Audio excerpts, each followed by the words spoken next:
The most powerful person in any room is not the one who commands the loudest attention. It is the one whose emotional state no one else can move. Understanding why reveals something about power that most people spend their entire lives without being taught. Most people move through the world believing that their emotional reactions are simply their own, the natural, internal responses of a human being encountering the circumstances of their life. They experience anger as the appropriate response to injustice. They experience anxiety as the natural response to uncertainty. They experience the specific quality of hurt that arrives when someone they care about behaves in a hurtful way as simply the honest experience of having been hurt.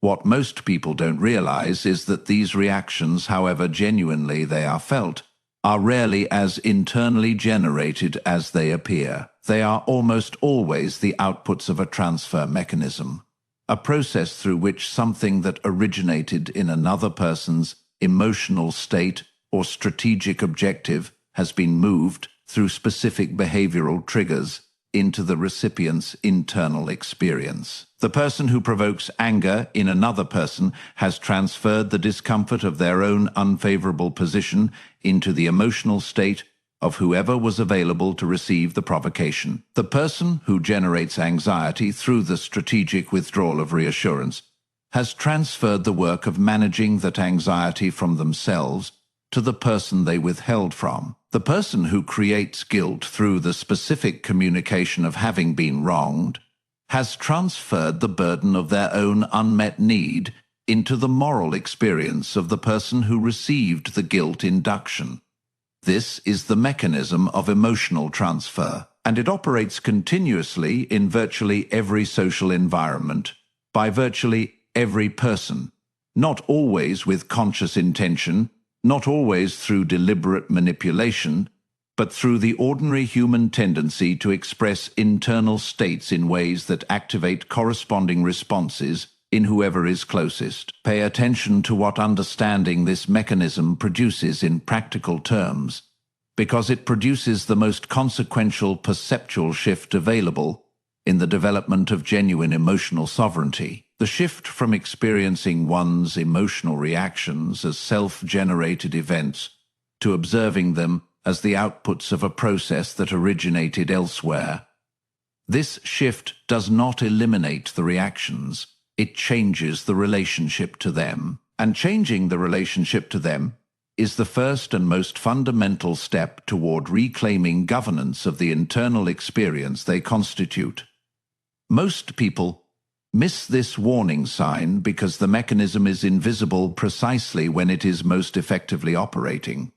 The anger that was engineered feels like self-generated righteous indignation. The anxiety that was manufactured feels like the natural response to genuine uncertainty. The guilt that was installed feels like authentic moral response to genuine wrongdoing. The hidden reason this invisibility is the mechanism's most essential feature is that emotional transfer only works when the recipient experiences the transferred emotion as their own, when they are cooperating with the process without recognizing that cooperation is what they are providing. This is where the approval dependency, as the primary lever, reveals its function as the most consequential single vulnerability in most people's emotional architecture, and the one that most systematically transfers control of their internal life to whoever understands how to operate it. Most people believe that their need for external approval is simply a human quality, a natural desire to be regarded positively by the people in their environment that presents no particular strategic vulnerability, because everyone shares it to some degree.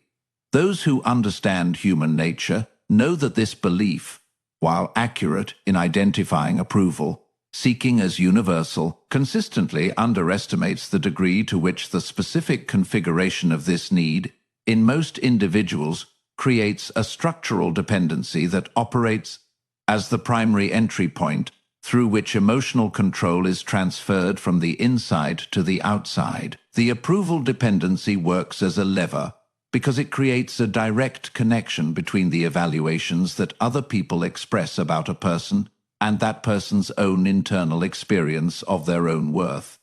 When the evaluation is positive, the internal experience is elevated.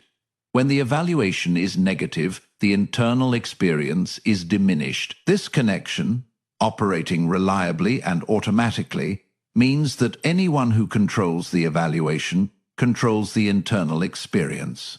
And controlling the evaluation requires nothing more sophisticated than the strategic alternation of expressed approval and expressed disapproval.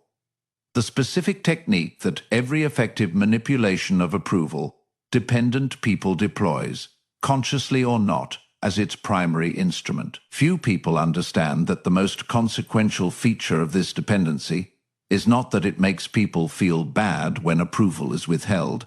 It is that it makes their internal experience of themselves contingent on something external, and anything that is contingent on the external is by definition subject to control by whoever manages the external. This is where the emotional reaction as information disclosure completes the picture of how emotional control is transferred. Because the approval dependency not only creates the lever, but ensures that every use of that lever generates information about its own effectiveness that can be used to calibrate future uses with increasing precision. Every visible emotional response to the withholding of approval tells the withholder exactly how much the approval mattered. Every display of anxiety when validation was not forthcoming communicates the specific degree to which that validation was structurally required. Every expression of relief when approval was restored after a period of withdrawal confirms that the withdrawal technique is working and establishes the specific duration and intensity of withdrawal that most efficiently produces the desired behavioral and emotional response. The wisest leaders recognize that every unmanaged emotional reaction is therefore not simply a moment of genuine human feeling. It is a data disclosure, a communication of the specific internal architecture that whoever is observing can use to navigate the relationship with increasing accuracy and increasing effectiveness at achieving whatever their objectives within it actually are. There is a condition that most people inhabit so continuously and so completely that they have ceased to experience it as a condition at all, experiencing it instead as simply the texture of ordinary life, the natural variability of how things feel from day to day, the understandable fluctuation of a person moving through a world whose circumstances are themselves constantly changing. The condition is the external validation trap, and its defining characteristic is that the person inside it has, without any conscious decision to do so, transferred the governance of their own internal life to the management of their external environment. What most people don't realize is that when the quality of a person's emotional state is primarily determined by the quality of validation they receive from the people and circumstances around them, they have not simply become emotionally responsive to their environment in the way that any sensitive human being naturally is. They have created a structural dependency, one in which the regulation of their most fundamental experience of themselves requires a continuous supply of favorable external input that the external environment can never reliably and consistently provide. The external environment is variable. The people within it have their own needs, their own moods, their own competing interests that will sometimes align with providing the validation the dependent person requires and sometimes will not.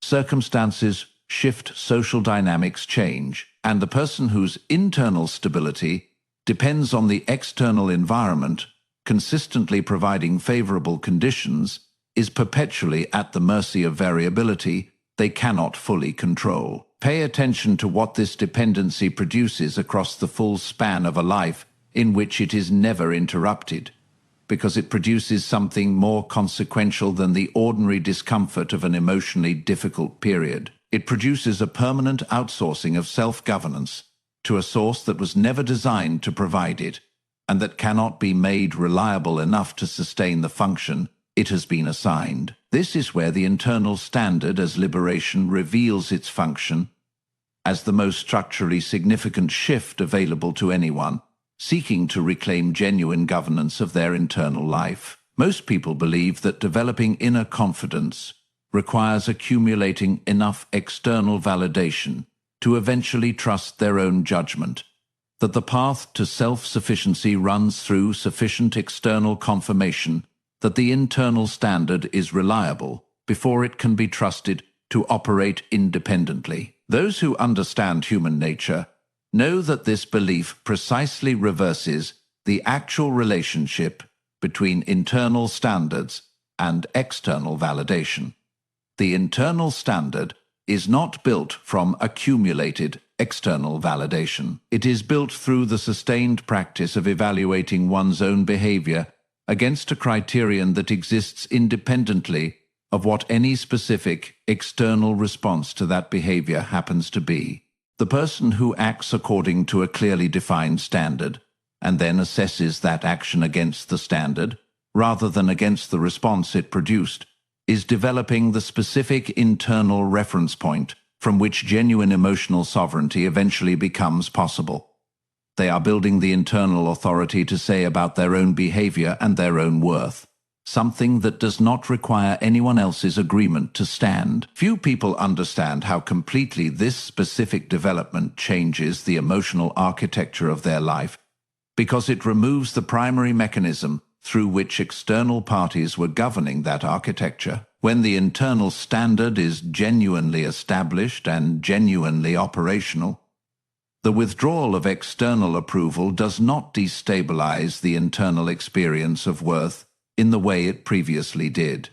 It registers, it may even be uncomfortable, but it does not reach the foundational level where the sense of one's own adequacy was being determined, because that level is no longer being determined from the outside. This is where the strategic function of emotional consistency reveals its most practically significant dimension, because emotional consistency is not simply the natural byproduct of internal stability. It is simultaneously the practice through which that stability is built and the signal through which its presence is communicated to everyone in a person's environment. Most people's emotional variability, the specific fluctuation of their internal state in response to the fluctuation of their external circumstances, is not simply the expression of a rich and authentic emotional life. It is the behavioral evidence of an emotional architecture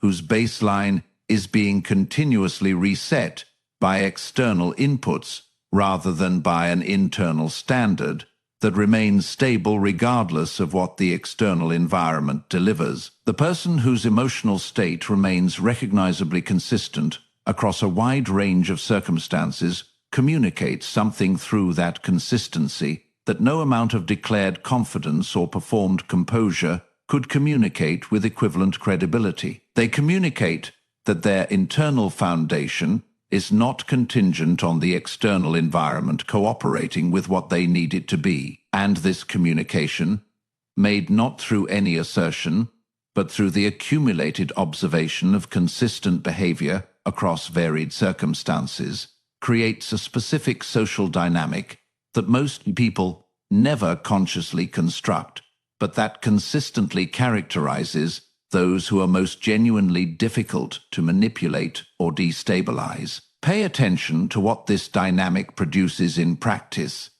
because it produces something that most people never experience from the position of having built it.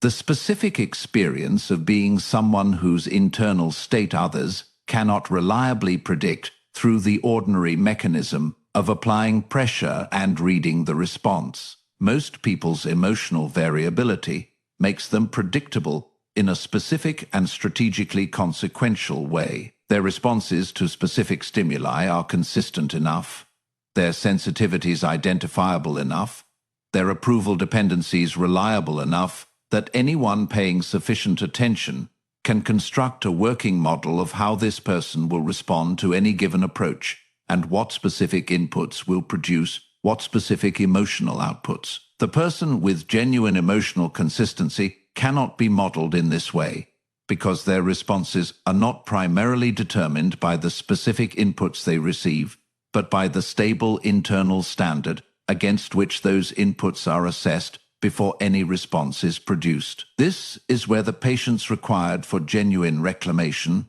reveals its most important practical dimension, because everything described in this section is a description of an endpoint, a destination that most people can recognize and most people would choose if they understood what it would provide. What most people underestimate is the distance between where they currently are and where that destination is located, and the specific nature of the path between them. The reclamation of emotional sovereignty is not accomplished through a decision. It is accomplished through a practice, sustained, repetitive, and often unglamorous, of observing the specific mechanisms through which emotional control was being transferred and choosing, in each specific instance, not to provide the cooperation that those mechanisms required to function. This practice is slow. Its early results are not impressive. The first time a person observes a provocation without reacting to it, nothing dramatic changes. The provocation was received differently, but the underlying architecture that made previous reactions automatic is still largely intact.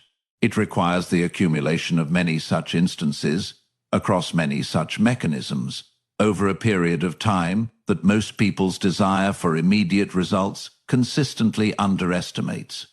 The wisest leaders recognize that this patience is not simply the tolerance of slow progress. It is the specific investment required to build something whose value is proportional to the difficulty of its construction, and that therefore cannot be built quickly, cheaply, or through any shortcut that bypasses the sustained work of genuine development. Most people miss this principle because they are looking for the moment when the reclamation will be complete, the specific event or decision that will finalize the transition from emotional dependency to emotional sovereignty. The hidden reason that moment never arrives in the form they are looking for is that emotional sovereignty is not a state that is achieved and then simply maintained. It is a capacity that is continuously exercised and thereby continuously developed, deepening with every instance of its successful application and requiring the ongoing engagement of the practice that built it to remain as robust as the most demanding circumstances will eventually require. There is a consequence of genuine emotional reclamation that most people never anticipate, and that arrives with enough consistency and enough specificity to suggest that it is not incidental to the process, but structurally inevitable given the nature of what the reclamation changes. The social environment pushes back. What most people don't realize is that the emotional accessibility they had been providing was not simply a personal quality that affected only their own experience. It was a resource that the people in their environment had organized their behavior around, consciously or not, deliberately or through simple habituation, to the emotional architecture that the accessible person's responses created. When that accessibility is withdrawn, when the person who was previously emotionally available to be influenced, destabilized, or managed through the ordinary mechanisms of social pressure, begins producing responses that those mechanisms cannot reliably reach the people around them, experience something that they will almost never accurately describe as what it actually is. They will describe it as coldness, as distance, as the specific quality of having changed in ways that seem negative rather than ways that seem like development. They will experience the withdrawal of emotional accessibility, not as the other person's reclamation of their own internal life, but as a form of abandonment of the relationship that the previous accessibility was sustaining. Pay attention to what this social pressure communicates, because it communicates something specific about the previous arrangement that the pressure to restore it makes visible. The previous arrangement was providing something to the people pressing for its restoration, and what it was providing was the specific form of emotional access that made their influence over this person's internal state possible. Most people miss this warning sign because the social pressure to restore emotional accessibility arrives in the language of relationship concern rather than in the language of lost influence. It presents as caring about the person who has changed, rather than as wanting the access that the change has removed. The hidden reason these two things are so consistently confused is that from the perspective of the person experiencing the loss of access, they are genuinely not distinguishable. The relationship did feel more connected when the access was present. The person does seem more distant now that it has been reclaimed. Both of these things can be true simultaneously, with the equally true fact that what was experienced as connection was, in significant part, the comfort of having reliable access to another person's emotional state, and that what is experienced as distance is simply what genuine emotional sovereignty looks like from the outside. This is where the compounding freedom of internal authority reveals its most significant long-term consequence, because every instance of maintained emotional sovereignty, even under the specific social pressure that the reclamation's early stages consistently generate, adds to an internal foundation that becomes progressively more stable, more automatic, and more genuinely free with each successful reinforcement. The first maintained instance requires significant effort. The second requires slightly less. The practice compounds, not through any dramatic acceleration, but through the quiet accumulation of genuine capability that all sustained disciplines eventually produce. Most people never reach the point where this compounding becomes fully visible, because the social pressure of the reclamation's early stages causes most people to restore the previous arrangement, before the practice has accumulated sufficient depth to sustain itself against the pressure that its early development consistently encounters. The wisest leaders recognize that this is precisely the period that must be navigated with the most patience, because it is the period in which the investment is highest, the returns are least visible, and the pressure to abandon the development in favor of the familiarity of the previous arrangement is most intense. And it is simultaneously the period in which the foundation of genuine emotional sovereignty is either built or permanently deferred. There is a thread that runs through every principle examined in this video, through the mechanism of emotional transfer, the approval dependency as the primary lever, the emotional reaction as information disclosure, the strategic neutrality of non-reaction, the external validation trap, the internal standard as liberation, the strategic function of emotional consistency, the patience required for genuine reclamation, the social cost of emotional sovereignty, and the compounding freedom of internal authority. And it is not a thread about emotional management in the conventional sense of managing how one feels. It is a thread about something considerably more fundamental and considerably more consequential. It is a thread about who governs your internal life. Most people have never consciously asked this question, not because it is unimportant, but because the answer has been so thoroughly determined by the accumulated habits of a lifetime that it no longer presents itself as a question at all. It presents as simply the way things are, as the natural texture of an emotional life that rises and falls in accordance with the circumstances of the world around it, that feels what the environment causes it to feel, and that is available to be reached by whoever understands what reaches it. Those who understand human nature know that this arrangement, however natural it appears, and however universal it is in practice, is not the only available arrangement. It is simply the default one, the one that forms in the absence of the specific development that would produce a different outcome. The different outcome is a person whose internal life is governed from the inside, whose emotional state is determined primarily by the consistent application of an internal standard, rather than by the fluctuating input of an external environment, whose reactions emerge from considered judgment, rather than from the transfers that other people's behavior activates, and whose sense of their own worth does not require the continuous supply of favorable external assessment to remain stable. This person is not cold.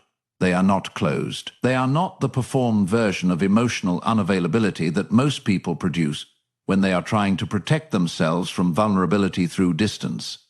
They are something entirely different, and something considerably rarer. They are genuinely present in every interaction without being governed by it, genuinely responsive without being manipulable through their responsiveness, genuinely invested in outcomes without having their stability contingent on those outcomes arriving as desired. The wisest leaders recognize that this development, the genuine reclamation of internal governance, is the most consequential personal project available to anyone seeking to understand how power actually operates and how the specific form of power that no external circumstance can remove is actually built. True influence begins when you stop needing external conditions to be a certain way in order to be a certain way yourself. Power rarely announces itself, and the specific power of someone whose internal life cannot be governed from the outside announces itself least of all until the moment when someone attempts the ordinary mechanisms of emotional control and encounters, for perhaps the first time, a person in whom those mechanisms find nothing to operate on. That encounter communicates something that no amount of declared strength could communicate with equivalent conviction, that the interior has been claimed completely by the only person who was ever entitled to govern it, and that it will not be surrendered again.